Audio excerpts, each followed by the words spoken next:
And there we Just go. say go. Go. Yep.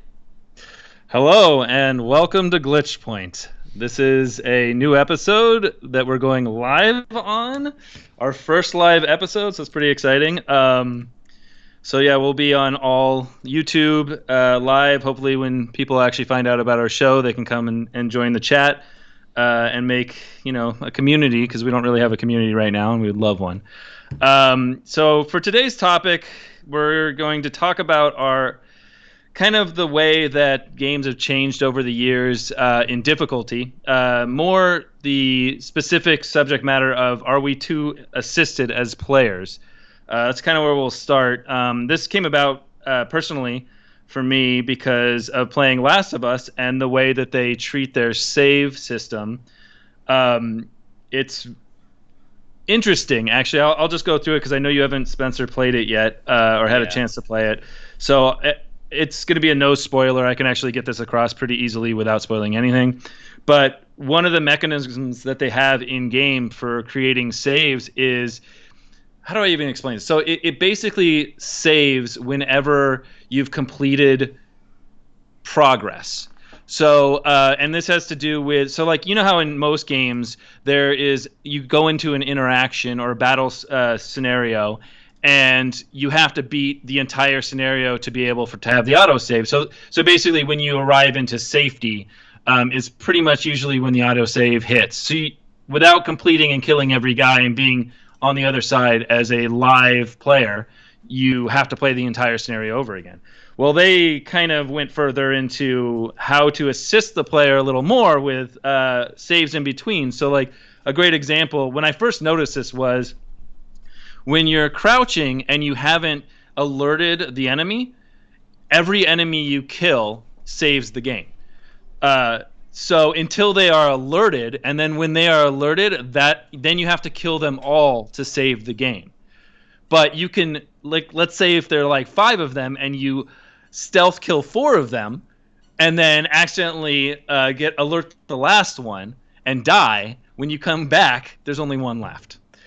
And Interesting.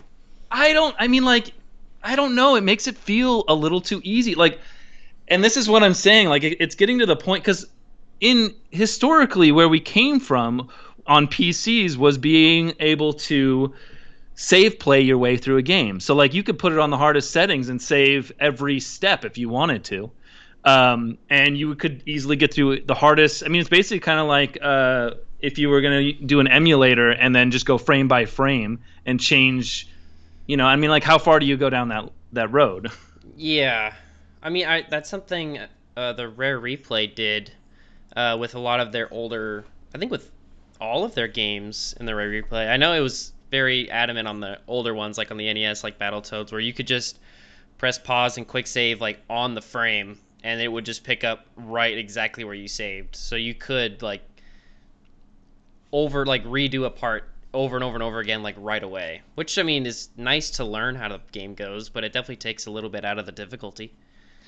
Well, I mean, what are we losing as players? And like, because I mean, there was something about older games and where it was just, I mean, yes, there were some games like Ninja Gaiden which were impossible. I mean, there's no way you could beat that game unless you're like a god master. Yeah.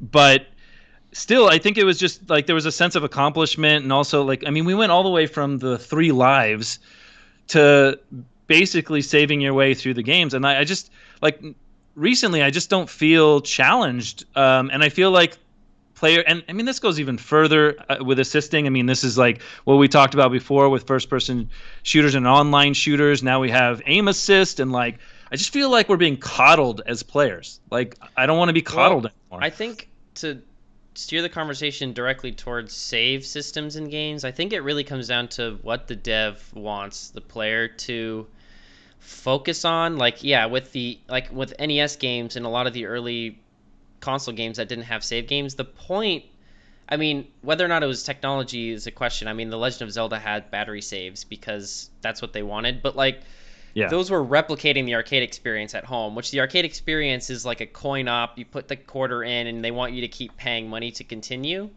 and that's kind of just got replicated. Where like with Contra and those games, it was like the game is meant the replay value is the fact that you cannot beat the game in one go. You have to keep replaying it in order to get good enough to beat it, which is fine for what that is. But I think especially in the Last of Us 2 case, they really don't want people stuck on parts, you know? Like it's a very narrative based game and they want people to have gameplay, but they don't want it to be frustrating. So that's why they kind of save after every little progression, is because they just want you to go through the game and through the story rather than focusing on that one fight that you just can't get past.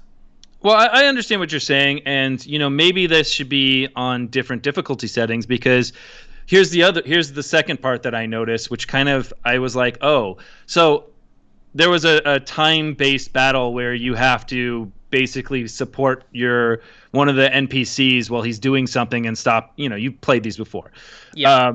and so the time, like there were still zombies in the area when he completed his task, and I died because I was overwhelmed by the zombies that were still in the area. And it still it still saved as if I had completed it. And then when I rezzed back in, or when I reset the game, I just went out of the area. I don't know. And I just felt like I didn't do it. I felt like, it was on the hardest setting.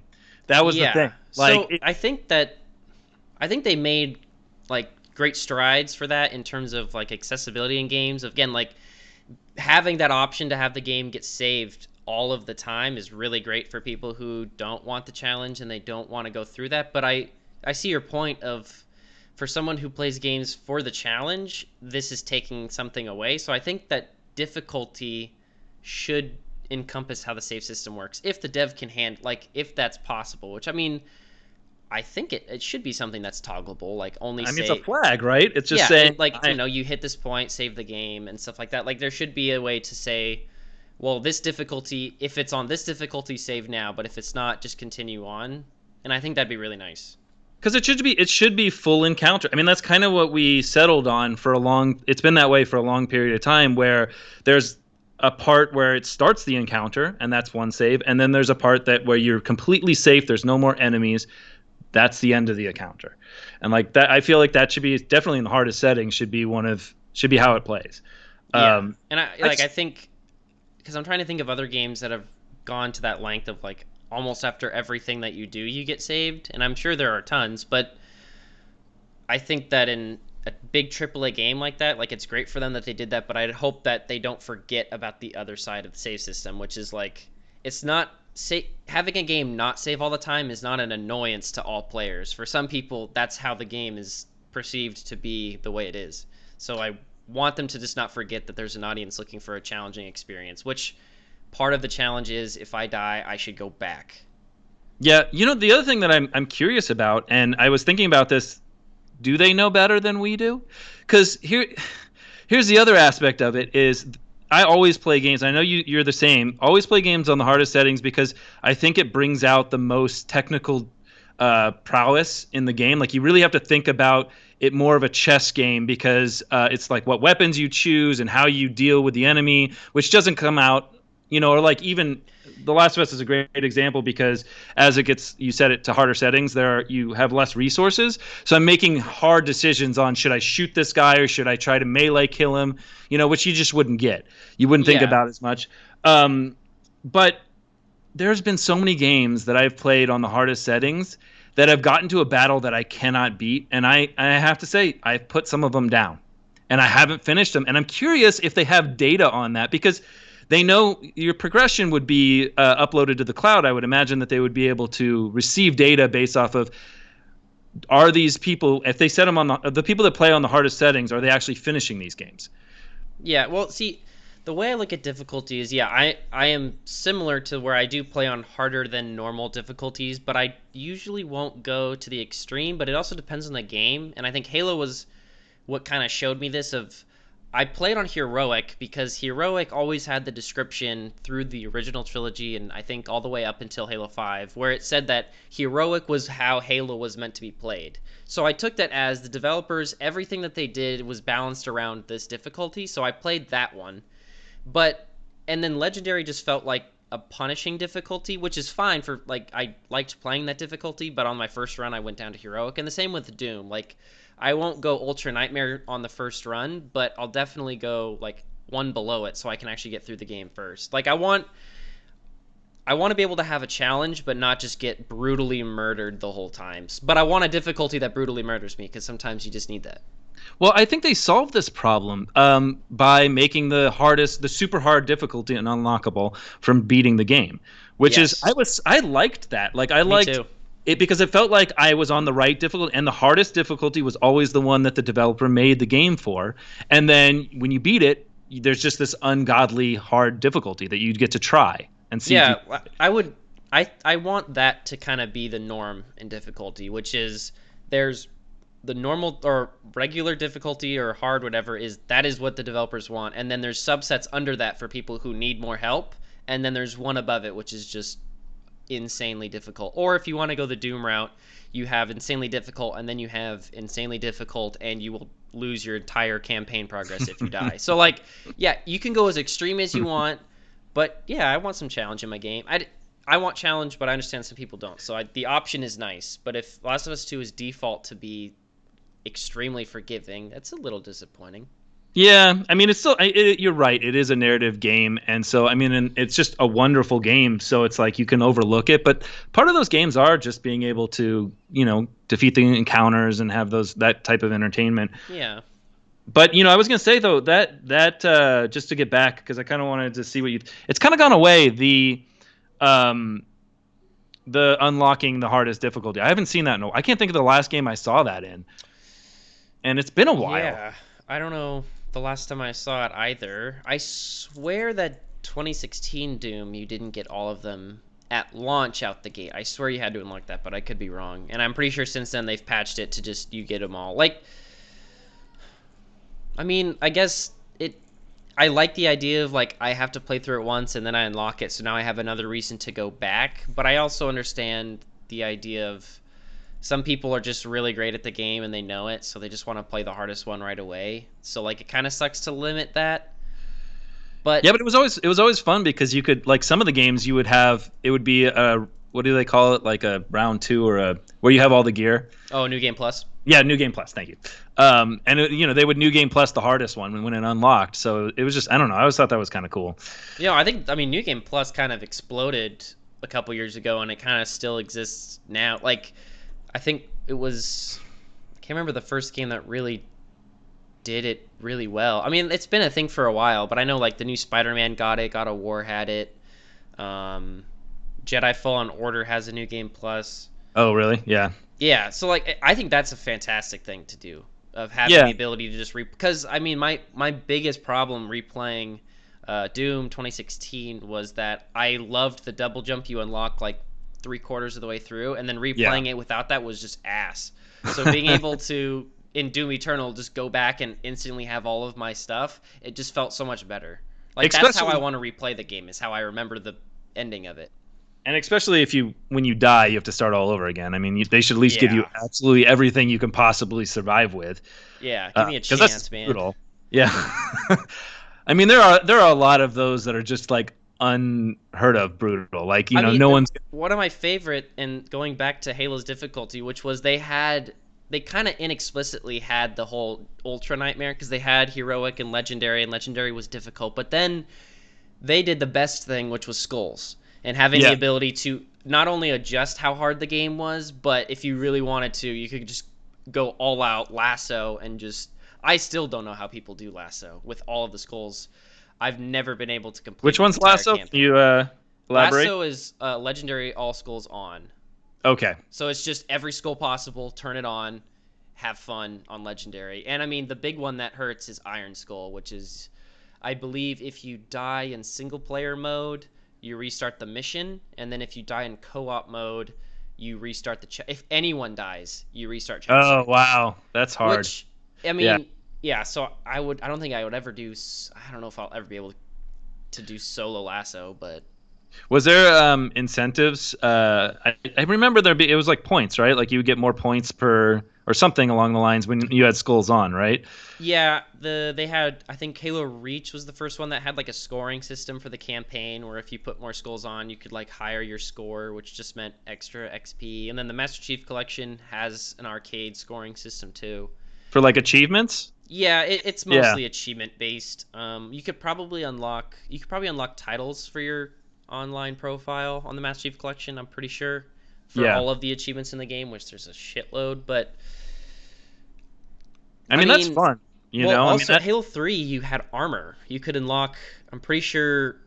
Uh, Halo fans will rip me apart, but Lasso. I think it was beating the game on Legendary get you the Hayabusa armor, which was I don't know. the I never really. I mean, I wasn't skilled enough to try to put on all the skulls or anything of that nature. yeah I just put on the one that made the confetti. yeah that's fair. Yeah. Oh, there we go. So to get the Hayabusa armor, oh, you need to get every achievement in Halo 3. Oh wow. And That's how that'll many give achievements you are there? in Halo 3, I want to say there's like 60 something with like I think there was DLC ones. But yeah, you have to unlock all the skulls to get 3 pieces of armor and then you get the sword armor if you get all of the achievements, which I think in base Halo 3 I did not do. So I know you're an achievement hunter. I'm not really an achievement hunter. I just have like a question for you because I know some games, and usually it's arcade games, will have very little achievements, but they'll be extremely hard. Like they'll have like 10. Yep. Would you rather have 10 achievements or 60? Uh, I think that depends on the game. Like, it definitely depends on the game. And I'm not as much of an achievement person as I was, but it's still there. But so I guess a game in which I want a shitload of achievements would be like the Master Chief Collection. Granted, Yeah. there's like over 100. Actually, no, there's like 300. But that makes sense. There's 5 Halo games in there. And then with a game like the new ukulele, both the ukuleles, they're like collectathon games like Banjo was. So like having achievements, a ton of things to collect and tons of things to go towards progress, I like. But then with something like Inside or Limbo, I don't know if you played Yeah. those. Yeah. I They played were Limbo. I didn't ones play that Inside. only had 12 achievements. And what I loved about them was they didn't tell you what you were doing. It wouldn't say like beat the level. I think I beat the game and got 2 achievements. Maybe even only 1. So they Yeah. didn't reward you for just playing through the game, but they had each achievement's description was kind of a riddle that if you solved it and then you figured out what to do in game, you'd get it. Those are really cool. I really like Well, riddly I achievements. feel like with when there's less achievements, it's a little less clutter, and like when you look at them, you get excited because it's how are you going to remember 60 achievements when you're playing a game? And it often becomes most of the achievements that you do achieve just happen. You don't even know, like Yeah, they're almost like given. They're going to happen throughout the game. It's like beat the level 1 achievement. It's like, do we really need that? yeah. Like I think oddly enough, I think Call of Duty is one of my favorite ways they do achievements, which is if you just play through the game, you get an achievement for every mission, and that's fine. And then you get one achievement per each difficulty, I think excluding easy mode. Yeah. And then the nice thing is if you beat it on the harder difficulty, you get all subset achievements. So you can beat the game on veteran first try and get every achievement for that. But then um, they also have achievements for every mission to do something special inside that mission, like, oh, take down the chopper with only 1 rocket, or take down 5 enemies with only your pistol. Those I like because it allows me to kind of just not give a shit the first time I play through it and just kind of You experience it. may get it, you may not. Yeah, Yeah. and I just go through, and then I'm like, okay, when I come back to play this, now I have a sub goal of let's get all the achievements and let's care about getting, like, let's kill the chopper with 1 missile, let's kill this guy with a pistol. So I like that because it actually adds replayability. Like the achievements just add replayability naturally rather than just, yeah, beat the game. Well, I just think that I would rather know, like, if it was simplified, and yes, I guess with every level, I mean, maybe there's a better way to communicate it because the problem is you don't really know because you don't look at the achievements because there's so many of them, and then it just pops up and you're like, oh, I got an achievement for something, and it's like sometimes you Yep. don't even know what it is. It's maybe the system in which you are going outside of the game to check the achievements. It would be nice if it, like, even if it was in your HUD and it had like a little thing that popped up that told you the achievement for that level. Yeah, and It's I mean some that's been done. Like a lot of game developers, especially on cross-platform games that don't have Xbox achievements if you play on PlayStation, but they have Yeah. trophies, is they have their Yeah. own in-game challenge system, which is the exact same thing, and the challenges equate exactly to a trophy or achievement. Yeah. That those are really nice, so I like that a lot. And I know Xbox has like a achievement tracker, so you can like pin an achievement and its Oh, progress really? to your That's, screen. Yeah, like they've done a lot, but no, I get your point. Especially when it comes to a game with like a lot of secret achievements, which I also like that they do that to hide because spoilers. yeah. If I knew what the achievement was, I would guarantee you I'd try to do it on my first run through. I mean, Oh, like if it was absolutely. shoot the rocket down or like only use this weapon or it just kind of makes it a little bit more fun. And I might not even play it through the second time, so I'll miss all those achievements. From a non-achievement hunter, like I can see why achievement hunters would enjoy it because it does allow you more hours to play. Like so the Yeah. worth of the game goes up. But not everybody's like that. Not everybody wants to sit around and replay every level to try to get perfect. Yeah, and I've seen some games Right. that they have like you have your main objective for a mission, but then they give you that secondary or the optional objective. And you like a lot of the times those will equate to achievements. And Halo Wars was a great example where like every time you booted a mission, it said do this thing, but you can optionally do these two objectives. And almost every time you did one of those sub objectives, you got an achievement. So like Yeah. that type of transparency would be fantastic to always have. I was gonna say you could put it in the loading screen, but we won't have those.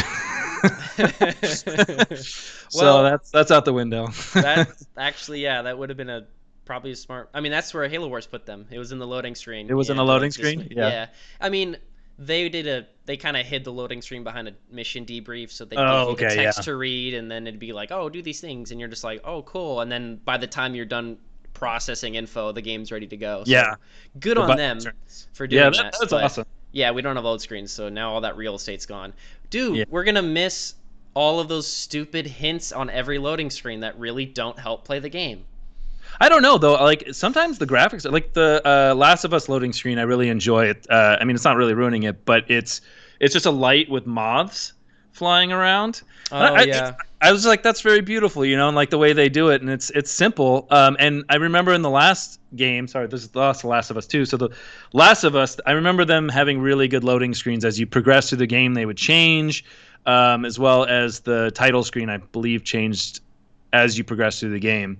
And it's just more art, right? I mean, like it's now we're gonna get less and less space for art, I Yeah, suppose. I mean, every developer did it differently, and some I like the devs who embrace that they have load times, and I think Bethesda was one of the greats who just decided to let you manipulate a 3D model of an in-game object while you're loading.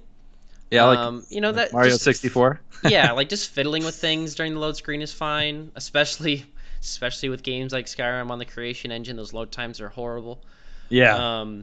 But I mean the whole hint on a load screen has been overdone so much. Although one game that did that better than anyone, and I love it, which is Far Cry Blood Dragon. They Oh, had hints, but the hints were very self-reflective. So it would be like press X to reload, no shit.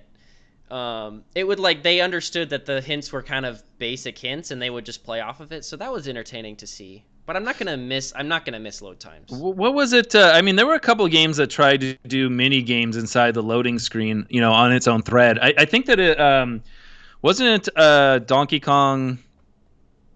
Was it Donkey Kong? The N64, Donkey Kong 64. I think they had it. I'm not sure, but I remember there a couple attempts, and I was always like, "This would be the coolest thing." Why don't we play a little game while we So wait? yeah, I was read. It was either a video or an article I was reading, but I think it was Capcom had in like I want to say the 90s. They made some Genesis or Super Nintendo game that they actually loaded an what they called an auxiliary game during a load screen, so you could play Galaga, I think it was, while your Oh, game I loaded. do remember that. Yeah. What But game was they that? took that they took that technology and put a patent on it. So I think for 20 years Are you serious? you could not Ugh. technically load an if it How can you loaded patent an that? auxiliary game because they generalized it to software. So they were like, okay, well But here's it's your main threading. How program can you? and How here's can you your generally? auxiliary program that you're putting in there while it's loading. And it's garbage that they did that. And it sucks You because can't there's a patent lot of threading. yeah. I Oh I don't know, God, but that's why we didn't see that a lot. Is because I don't think the patent expired until like the early 2010s, and by then we were all like, well, fuck it, I don't care anymore. yeah, that's too bad because it would have been fun, and I think we could have because I always liked it. Where they had little games inside of games, like even like arcade cabinets, and even they're like the Wolfenstein game. You get to play the original Yep. Wolfensteins in each one. I mean, it's just kind of fun, It kind of makes it Yeah. feel like the immersion a little bit more, and it's something to do. And I don't see why we couldn't do that in loading screens. Some of these loading screens, I mean, Last of Us loading a so how they do it is they initially load a ton, and then once you've playing, it like barely feels like it's loading ever, Oh, that's which nice. so it's just front loaded, and I wouldn't mind playing a little game. Yeah, and Just something with all of this SSD talk about no load times and all these devs doing all these new things with the new gen, it kind of I kind of didn't realize how great God of War 4 was on the PS4 because I knew that it had a shared like you have one camera cut, there's no hard cuts or anything yeah, like that. yeah, But that meant no load screens. Like they had the first one when you loaded it in, but there was never I mean, of course they hid it very well. You have your quick time events, you have your long corridors, but yeah. they did a fantastic job at hiding those load screens and keeping it extreme. I mean, I think the big thing was having just places to walk and talk to boy was like the best way to just disregard a load screen. So like they're kind of ahead of the curve on designing a game around let's try not to have load screens. So I think especially with the PS5, I think God of War is probably going to translate that beautifully. Well, I mean, this is a lot of the things where it's like when you have restricted development, like, the second they put that in where we're going to only have one camera shot, figure it out, and you get such beautiful things. I remember I went to a talk about, I think it was at PopCap Games, actually. And I went to a talk about, like, it was for the audio team, and they were talking about what restricted development does, when you don't have enough space and you're trying to build, like, they only give you such minimal space to create music on a cell app, Yeah. and what they like it almost they said it actually made them more creative, and the content they would get out was better. And I know you've heard this before, but yeah, I mean, so it's kind of neat, when you see that, and that game was such a phenomenal game. So I don't know. Yeah. Yeah, It I mean and then God of War is what I meant. Was a phenomenal game. yeah, Sorry. no. Yeah, of course. Yeah, of course it Sorry. is. I cannot wait for 5 and see what Yeah, they do with that. But speaking of no load times, you saw the Ratchet and Clank video, right? I I think we saw it. talked about it a little bit on this week, We but did. or last week, but it's I mean, it is really impressive what they're able to do. And I mean, again, they're technically still hiding a load screen. Like when he does jump between realms, there's like a 1 to 2 second little mid realm, which I Yeah. mean, that's it's inevitable, of course. But even then, like it's just an animation, like a single tiny animation you don't even like recognize as a loading thing. It is incredible. So do you think that they offload that onto a separate thread though? Like so like when you once you enter into the portal, are you then running an animation on or I guess you'd just be loading everything, but like the switch over to an animation it's all predictive cuz now you're doing predictive calculations rather than dynamic calculations. So that would be a lot less computational power, right? So then Well, I I don't know. I'm think just thinking this through. yeah, I think Like that there are two approaches, which is yeah, spinning like suspending the game like a normal load screen would, but instead of a pause, it's just that animation. So like Ratchet's technically going to be in there until the game is ready to go, and it's the second the loading thread just says, "Hey, I'm done," and then Ratchet jumps in. Or they limited how big of a world or how much data you can load oh, so during it's one of always the those. So same. like Yeah. they know, okay, 2 gigs is as the maximum amount of level at this point we're gonna load. So then they just see, okay, PS5 can do that in a second. Let's just do a 2 second animation just to buffer it out, and then it probably just run it Yeah. enough time. Like I think that they probably did a little bit of both, to be honest. Well, They with that probably with that suspend quick the animation just in case something goes wrong, but they limit how much they're loading. I mean, with that quick of a load time, it's like, you can get away with just buffering it and saying, we'll just go because I mean it's so short anyways, and we're so amazed. I mean, in consideration of the load times we're dealing with right now and what we're going to deal with, everyone's going to be, no one's going to be unhappy. So it's It's like, gonna be hard to go back, yeah. yeah. But yeah, it's cool. I mean, that's what we talked about the last time. I think with the way that this is going to affect gameplay. and being able to use different worlds and like I can't even imagine. Um, I mean, Portal didn't really. How did Portal do it? What So do you that mean? because you were able to go from one. I guess the level was fully loaded, so it wasn't an entirely different environment. So I suppose it just moved you and then took the Well, camera and then moved the camera and took the image of the camera. they had the elevators. Remember, at the end of each test, there was an elevator that Oh took you yeah, yeah, down, and would be the loading. sometimes that would definitely go into a load. But sometimes it was fast enough to where it was like you just go down an elevator shaft, it turns black, and turns back on again. So it wasn't terrible. I mean, you could do a Rick and Morty thing, easily actually now, where you go into. I'm like, that's basically what Ratchet and Clank is somewhat of that Rick and Morty. But I mean, they also do it within the same scene, so you can portal from one side of the scene to the other side of the scene, which I think would be different. I don't think that would be the same process that we're talking about. It's really like if you're exiting one scene and going into another. Yeah, like Um, I think these load times for a lot of these games are gonna get so quick that the black screen doesn't suffice anymore, and they're gonna have to start designing new ways around that. And it reminds me of I don't know if any of the new ones do this, but so the original Assassin's Creeds, when they would load levels, you were allowed to just run around with Ezio and the Ominous before any of the geometry of the level loaded. So yeah, I could see that being a lazy common loading. thing where like you just load things and then your character technically doesn't even. Are you saying like pop-in loading, like where it kind of materializes as stuff as it gets loaded in, Yeah, as assets get loaded in? that actually would be very cool, especially for the Assassin's Creed. But I think I'm more like like fast travel, like I mean, fast travel, all that is taking your player, teleporting it over to the world, and loading the assets that are around the player now. If that turns into an instantaneous thing, I feel like a black screen is going to be this weird. Like, I wonder what they're going to do to make it Well, not just a flicker. But I mean, if a flicker looks good, I don't know. Maybe that's fine. I mean, let's benchmark it. Let's say you have a teleport that goes from your world to another world, and you're standing in front of it, and you're looking through it, right? And now you can see the other world, you can see part of your world. Now put another one that goes to another world, and another one that goes to another world, and stack them, and see if you can see what's going on in each world and the portal world next to it. And like, uh, can we actually have multiple scenes being loaded right one after another and then have a viewpoint into it, which would be really interesting? Because I mean, I don't think we're there, but that's where we're going. Where I mean, it's literally you could put two scenes right next to each other, and have it load instantaneously as a portal gets yeah. instantiated.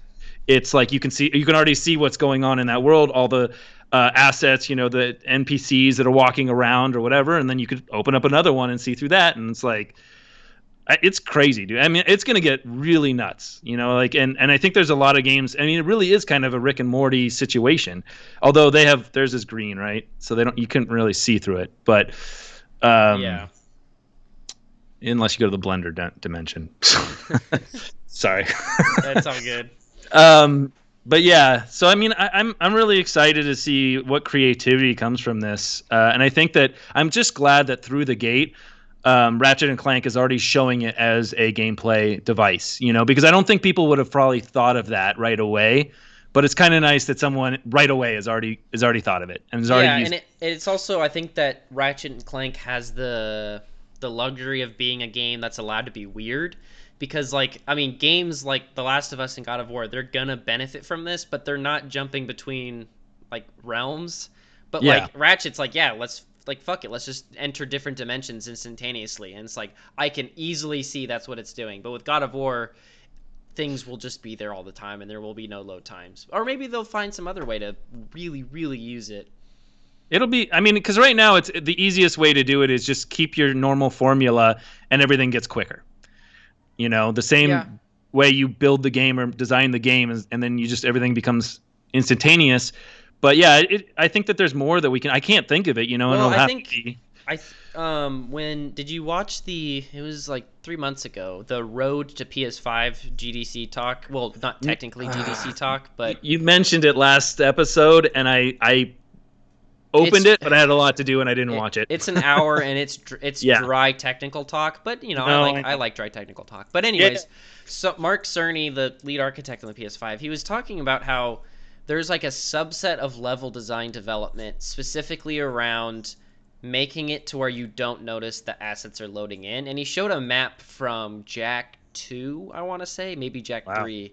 And Okay. he showed like all these corridors that he said this is the only reason this is a windy corridor is because we're trying to load assets fast enough. Like he said like there's just I think there's a Oh, lot more smoke and daggers in big AAA games to get around loading times that we don't notice. Like, going into an elevator shaft, or like The Last of Us was a big example of every time you had that quick time event where you had to jam the Y or jam the triangle button to open a gate, that yes. was them loading. Oh, So okay. Yeah. all those things are now non-necessary. So it's like, yeah, no player wants to jam the circle button to open the 5 billionth gate the exact same way. But if we don't have to do that, then we don't have to do those mundane tasks anymore. Or again, like I think God of Interesting. War, a lot of the dialogue that God of War had, where you're just walking around and talking, was I think them trying to load things without you kind of noticing that you're just walking a small corridor.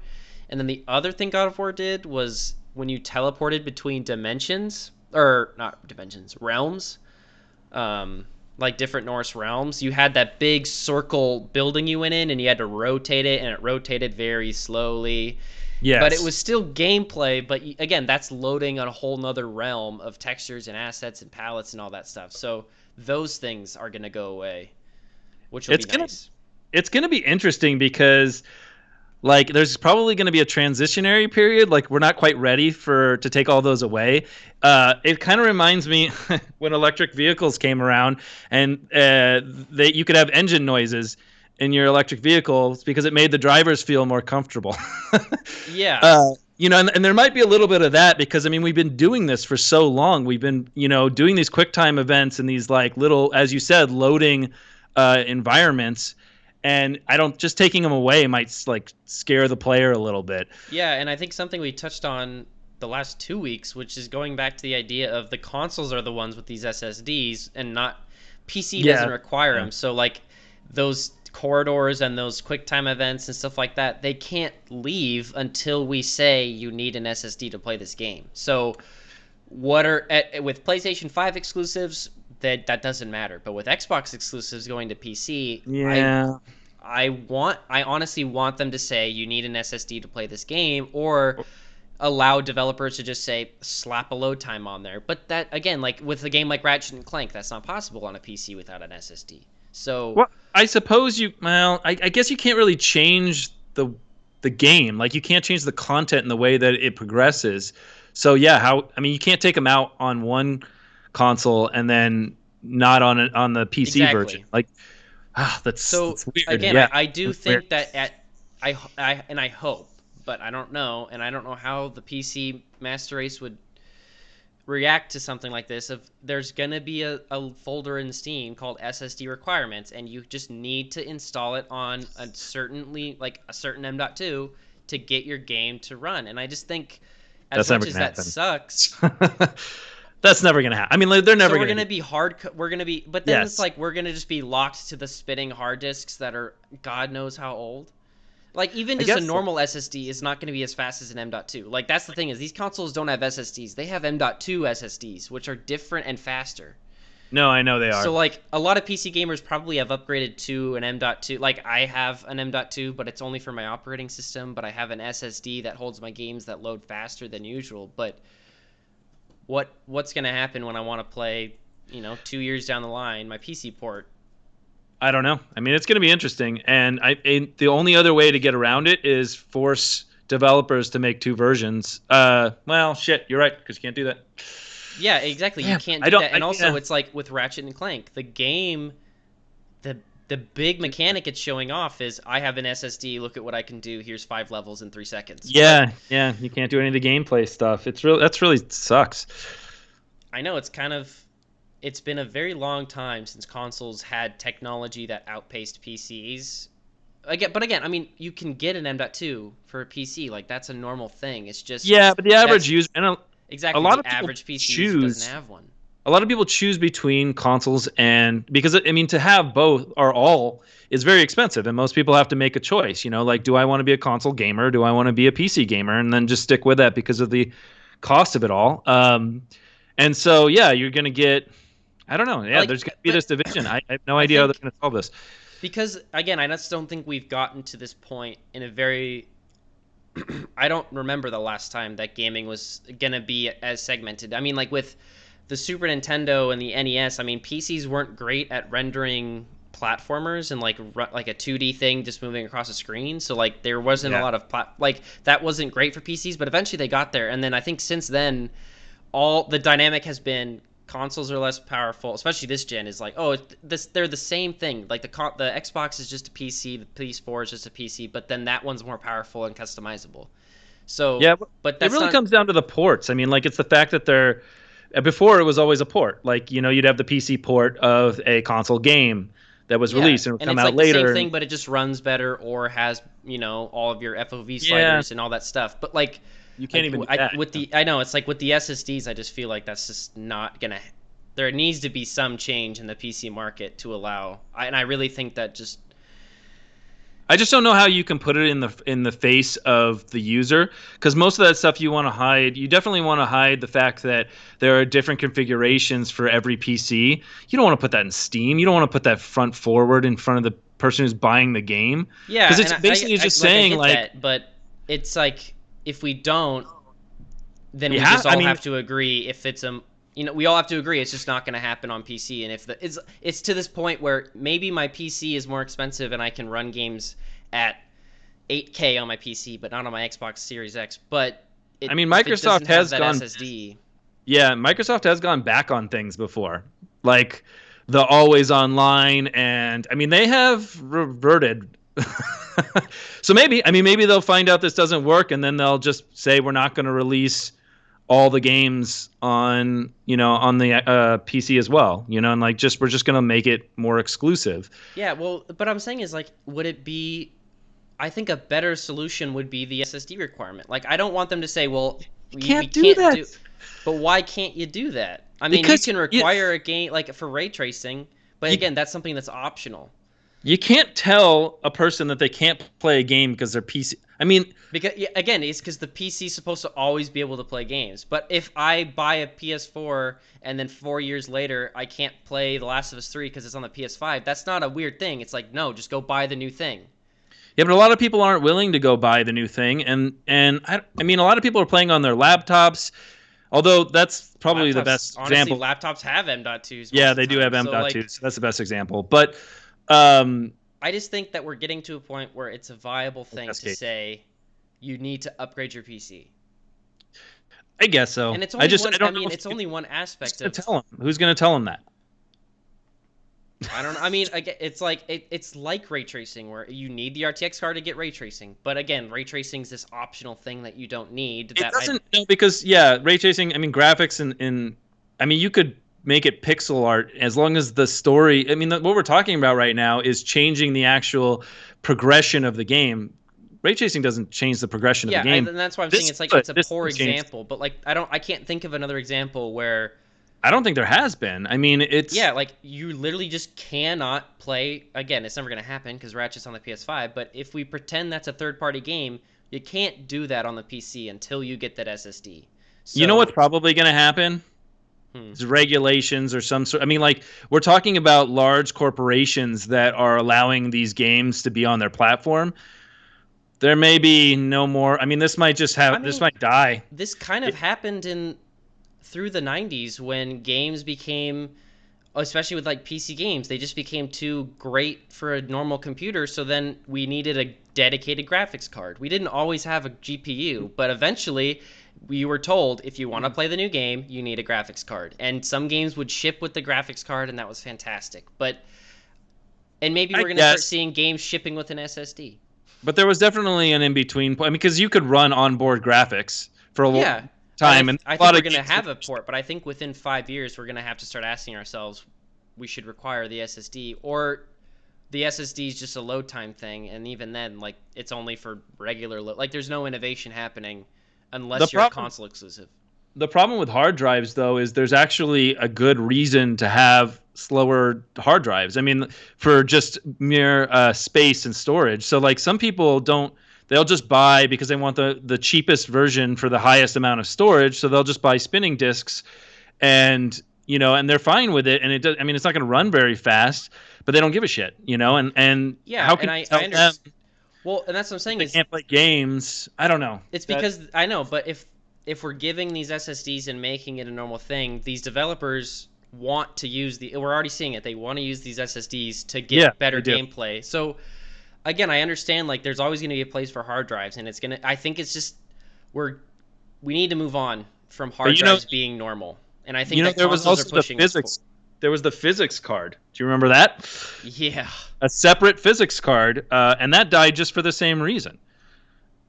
Yeah, It. and then the technology kind of advanced itself to where we don't even. I mean, CPUs just got good enough to be able to run those things, and I the disagree. relationship between. I mean, yeah, I guess we could If say we that had if you just have an dedicated extra. physics cards, we would be seeing a lot more amazing stuff, because that's just offloading a whole portion of a game onto its own dedicated card. Why is that bad? I mean, But that's kind of what consoles do. I mean, the PlayStation 5 has its own little subprocessor just for its I/O, which is why its processors or its SSD is so fast. yes, but consoles before this point were not guaranteeing a release on both platforms, right? So I mean, like, Yeah, that's why they were able to get away with it. But now you can't. I mean, like, the reason why physics cards didn't succeed is because if you didn't have it, you could.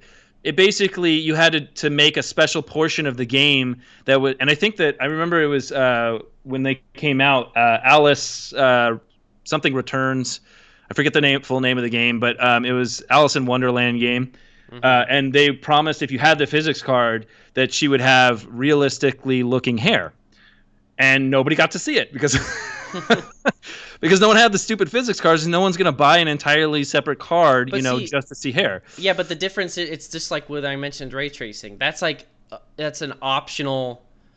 Like yeah, it's like oh that's a cool little thing if you put the money in, but when it comes to the gameplay changing and being designed around having these fast load times, it's hard to argue that that game is that's an optional feature. Like Ratchet, that's not an optional thing. The whole game appears to be surrounding around we have a really fast SSD. So like It's a little different. I mean, because like your ray tracing card still does, regular yeah.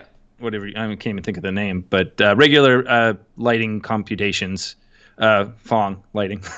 Yeah.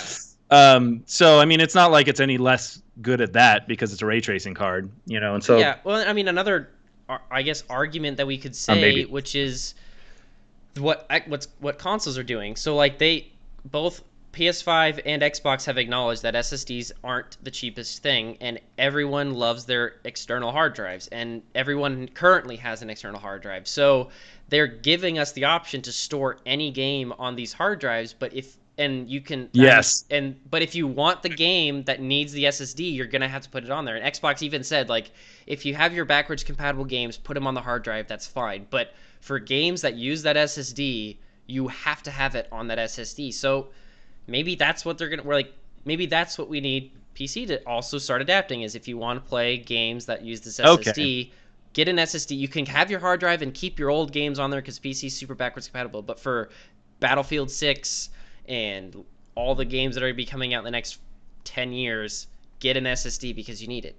But you just ran into the same wall I ran into 5 times. That doesn't solve the problem because in that case, you're saying, yeah, if you want to run the game. Because in the other case, when you don't put those games on the SSD, they still run. They're just not utilizing fast load times. But yeah, and that's what I'm saying is if the SSD there's all this commitment by both consoles for this SSD, and if it's only to eliminate load times, then yeah, fine. But developers are not using it that way anymore. So you're Some saying there are. should be like Ratchet and Clank should have a little thing that says or force you to put it on the SSD. There's no other way to store it anywhere else. I'm saying they're going to, and I've already said that's how it's going to happen.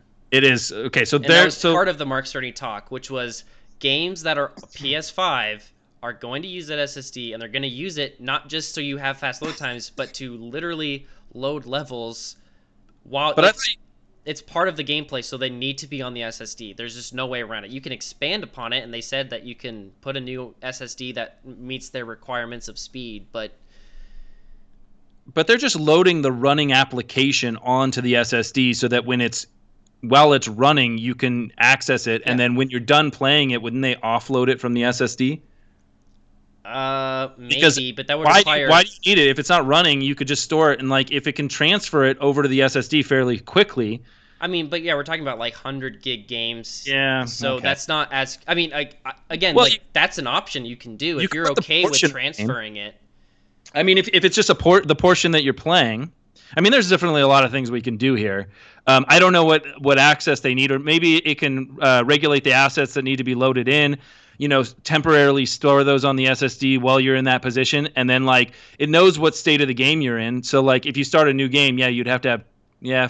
I mean, I yeah. mean, So the big, and yeah, I would recommend watching that talk, and because Mark I would, Cerny's going to explain it better than I am, because I don't yeah, really know what I'm talking about. But he described it as like again, like you need it on the whole game must be on the SSD because again, all the assets are going to need as fast as possible, and that's allowing developers to just innovate where they can.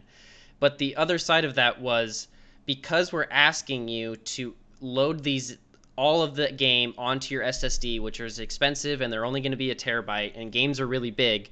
But he mentioned the advantage that we're going to get using an SSD and having those fast load times, which is games will be smaller. Because he mentioned how on Spider-Man on PS4, they broke up the game into blocks, which makes yeah. sense. Like each city block is its own set of data. So if you have a light post model that is shared across the entire city of Manhattan, that is going to be copied onto the hard drive every time it appears in a city block. And there's no way around that. You can't just load that block. Like, you can't just load the Well, model into that block because it's not going to load as fast as if you just store it in the block. So the game is really big, so they can load faster. But with the SSD, you don't have the restrictions. So now you only need one light post, and you can just grab it from the SSD and put it and copy it over and over again. Well, this is instancing, and you're talking about instancing, which exists anyways. I know that you're saying that since it's on the SSD and you only have a singular one, and if it was off of it, and you're saying you're loading sections, I'm sure it wouldn't work for every game. But what I was kind of talking about was like they do it for applications on your phone. They'll see what portion of the application you're using, and they'll offload the rest of it to the cloud until you get close to it, and then they Yeah. actually transfer it so that you can keep the application small so that you can store more things on your phone. There is this kind of like sectioning technology that we've used before. I'm sure it doesn't work for open world games that you can traverse fairly quickly. Like that would be the problem with Spider-Man, is just you can get from one side of Spider-Man to the other pretty quickly.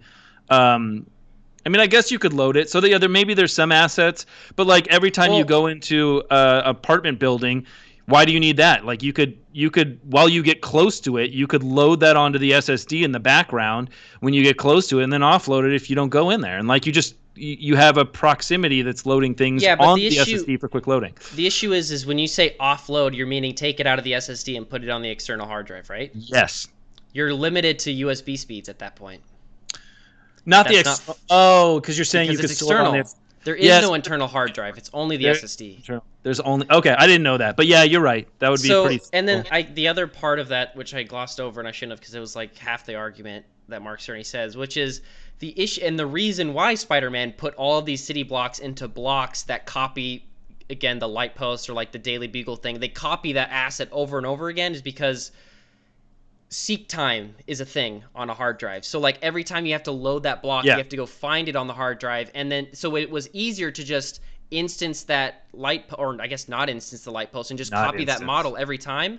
So Wow. with SSDs now we can instance all of those models and just grab them instantly because there's no seek time anymore, and we're just faster. So What is seek? Like, games how long does it take to seek Oh on a God. like the You should, position on a I'm disk? not. I don't know, but That's he insane. literally dives into every mathematical calculation you're looking Are for. you serious? That's On awesome. on seek time, on how much faster seek time isn't, how many seeks you do. Like, But isn't seek time for spinning disks? I mean, isn't that where you're actually the whatever's reading the disk itself has to find the portion of the disk it's on? yeah, and then if you Does that update the happen game, for other SSDs, like not SSDs M.2? just don't do that because So you don't yeah, have man, the hard we've drive. we've been around I mean, we've been around SSDs for a while, not necessarily M.2s. So I would imagine that most external drives are solid state now. Because I mean, a solid state Well, drive doesn't cost very much I mean, anymore. yeah, but it always costs more than a hard drive. So It like always this current gen, almost I would say 90 to 95% of people's external hard drives are hard hard drives, like But actual hard drives. what's in the PS4 and the Xbox? Hard drives. They are hard drive. They are not So SSDs. no, I Internal. think the Really? Xbox. I want to say one of the Xboxes has what they called a hybrid, but it really didn't do much at all. And then you could technically buy your own laptop SSD and put it in the PS4, but Yeah. that was like on you to do. And so I mean there was that, and that does improve load times. But yeah, they shipped with hard drives. Like this whole Wow. gen, and that's why That's like it's amazing. okay because they have hard drives, PC has hard drives, so everyone's like in this okay boat. But now all of a sudden we're like leaping to 50 to 100 times faster load times because of this new technology. Yeah. And Um, it's not even that new. I know, like it's again like PCs have had M.2s for years. It's Like just 5 not. years. Five And plus then years. Something. normal SSDs we've had for like a decade and a half. Yeah. But M.2's just kind of exploded That's because they're so much faster. It's like honestly, screw the normal SSDs. Just get yourself an M.2. What was the reasoning for not? Because there were SSDs around when the last generation of consoles came out. I mean, Yeah, they but might the have been too pricing. expensive. Yeah. Yeah. Well, I mean, right now they're taking the highest, most advanced technology and slam it in these consoles. So it's like, Yeah, they I are. guess that's what you said. This is the first time in a while that we've done that, which And I think you said last and again, episode. I think it has to do with just recent memory and just kind of not going through the history of consoles because like normally before I would say this the current generation, the eighth one, usually it was when consoles came out, they were very advanced, and PCs not really played catch up, but they kind of played catch up. They Yeah. weren't really ahead until I don't know what happened in the 2000s, but like PCs became so cheap and so like popular that when Xbox One came out, it was honestly out of date already because PCs were just so ahead. I mean, even the 360 at the Well, time was very advanced, and they had PCs their were ups and definitely. downs with bit mining and what was the other thing? Yeah, bit mining. Yeah. Because God, didn't RAM go way up, and then also Ram- graphics cards God, went way graphics up cards for years were just oh God, it was awful. But because of freaking bit mining. yeah, but like when the 360 came out, I remember reading a thing where the Gears developers begged Xbox to put 512 megs of RAM in there. That was like, Jesus, and then the that's like PlayStation had nothing. 256. Yeah, And just looking at that, and you're like, we went from that to 8 gigabytes on the Xbox One, and that was honestly like, oh, that's just what my like, and that was already by the normal. So like, yeah. usually consoles are ahead of PC, but this current gen is not that case, and I think no one realizes that. So now they're I going mean, other back. way around. PCs are ahead of consoles. No, You said traditionally usually. What? before the 360, consoles PC. were always ahead of PC on Oh, terms of they are. innovative tech. But right now, I'm saying that But right, they're yeah, ahead of and that's what I'm PCs saying right is now. yeah, this current gen is Oh, not okay. that case. And I think everyone's looking at the current gen and going, well, my PC runs everything. So like everyone is kind of used to the idea that PCs are better, and that's not how it's always been. And now we're going back to this idea of the console is cheaper and easier to use and more powerful. Yeah. Well, I mean, And I just don't think that PC's ready for it. it's crazy that they're. I mean, like the technology that they're putting into these consoles isn't even released yet. I know, like And this is I mean, they've already built exciting. it. Yeah. I mean, like that's so cool. It's just And like again, it's like this is how it always was. You know, there was always the groundbreaking tech in every console. Like the N64 with its 3D graphics was just way ahead of anything. The PS1 had fantastic 3D software, and like the CD-ROM was brand new as that time. But with the Xbox One, it was using just normal you know what it off-the-market is. PC parts. It's probably the aftermath of the Wii. I mean, like, because like they got hosed, right? Like they saw this console that nobody. It was super cheap and everybody bought it. It was the top selling console, and I'm sure it put pause on all the major developers and be like console developers and be like, do we really need to be the best? Do we really need the best stuff out there? If Yeah, and I mean, Nintendo's gonna come out and screw us and I with think the this, other thing, which was why the 360 was such a long generation compared to the normal like 5 to 6 years, which is we had a huge economic crisis during that gen to where yeah, the consoles lasted longer than I think they should have. A lot of the games on the 360 near the end were like, I swear to God, they were killing those consoles trying to yeah, run. And then when the Xbox One came out, they couldn't say, here's a $500. Well, Xbox did, but besides the point here's a $500 piece of hardware that's great. They just kind of were like, this is what we can afford. This is what you can afford. So here you go. And then Xbox you have to connect in there for another $100. Because But the Wii came out with the 360, right? And it was the Wii, the 360, and the and then the PS3, yeah. PS3. Yeah.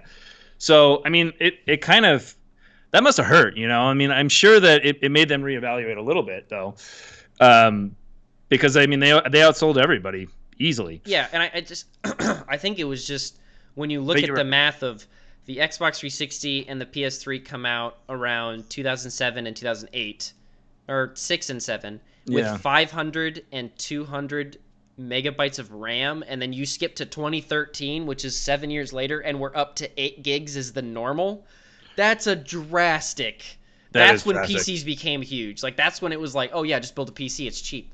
Yeah. But I don't think that's going to be the case moving forward. I think consoles are going to, I mean, they already are starting to outpace, especially at the price. Of course, you can always buy like your $4,000 graphics Titan card and be better than everyone, but for $500, you sure as hell can't even buy a graphics card that's good, let alone the rest Yeah, of the computer. but I think it's all trends across the board. I think a lot of people are just want a small laptop. I mean, this is me personally. I know that a lot of you out there like have your beasts and stuff, and that that's great. Threadrippers. But it's like it's something about like if we can have the TV be the home center of gaming and allow that, because like to hook your computer up to your TV and like do all these things so that it's all interconnected and you have one hub that both has PC and your consoles. It's not easy. It's not for the average user. And I think that most average users just want to sit down in front of their TV and play games. And then when they go out to work, they just want to take their super light laptop. And that's it. I mean, that is like, I know a lot of people that run that exact system. Yeah, and I also think that, and we're nearing our end here, so this will be our final thoughts, but I think the issue that we're kind of facing with the idea of if you have a PC and you want to run these games, you need an SSD, and having that requirement is that PC was the niche market. Like if you were a PC gamer, like you had the great tech and like that was just a smaller market. PC became kind of a casual market, especially the past 3 years, to the point where there's a lot of people who are kind of casually playing PC games now. So to ask Yeah. those people, because like the people who have the 2080s and the Titan cards and the Threadrippers, they got an M.2 the second they came out. They're Yeah, of not course. worried about it. But the casual PC gamer, I think, is going to have to take a look at themselves and go, do I want to be a casual PC gamer or do I want to be a console gamer again? And that's kind of what Microsoft's doing with the option, right? Exactly. They're And I giving think you if the option. Xbox allows the Series X to have a keyboard support, I think that will end. I think casual PC will kind of just die, and PC will become kind of more of a hardcore thing, and consoles will go back to the casual market. But we're still dealing with the lowest common denominator, which is something that we always deal with. All tech is the lowest common denominator kills. Yeah. And right now, it's a hard drive. Yeah. So. All right. So I think I'm going to call it. Yeah. Thank you very much. And we will have chat open next week as well. So if anyone actually wants to come and talk to us, we are live. So please join. All right. Thank you very See much. you later, guys.